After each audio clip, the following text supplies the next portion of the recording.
Bienvenue dans cette capsule de réflexion coranique, où nous allons aujourd'hui interroger un récit souvent lu de manière littérale. Jésus a-t-il parlé alors qu'il était encore un nourrisson? Deux versets clés sont souvent invoqués. Sourate Al-Imran, verset 46. Il parlera aux gens, dans le berceau, et en son âge mûr, et il sera du nombre des gens de bien.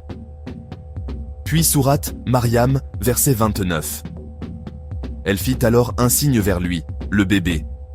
Ils dirent: comment parlerions-nous à un bébé au berceau? À première vue, cela semble clair. Mais regardons de plus près les mots utilisés. Le mot Al-Mahdi, Mihad, ne désigne pas uniquement le berceau d'un nourrisson, mais une étape préparatoire, une fondation, comme dans Sourate Al-Mudaththir, verset 14, Wa mahadtu lahu tamhidan. Et surtout, dans la Sourate Maryam, ils disent Sabiyan, un jeune garçon, Paradian, un nourrisson. Ce terme décrit une phase après l'allaitement, quand l'enfant commence à développer sa conscience. Alors pourquoi ce malentendu? Parce que la lecture classique confond Mihad avec berceau, sans voir le sens coranique plus large, le début de la mission, la phase de formation, non l'âge physique. Et d'ailleurs, Dieu dit Sourate Youssouf, verset 109. Nous n'avons envoyé avant toi que des hommes originaires des cités, à qui nous avons fait des révélations. Il n'a jamais envoyé d'enfants en mission, mais des hommes matures.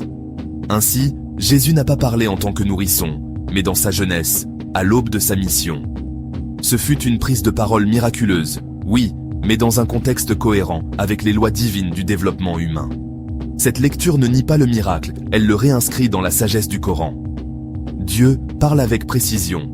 À nous de ne pas réduire ses paroles à nos suppositions humaines. Cette réflexion est une invitation sincère à méditer la profondeur du Verbe divin. Je suis Issam. Sur ma chaîne, Le Coran seul, Al-Qur'an wa Kafa, je médite le Coran autrement.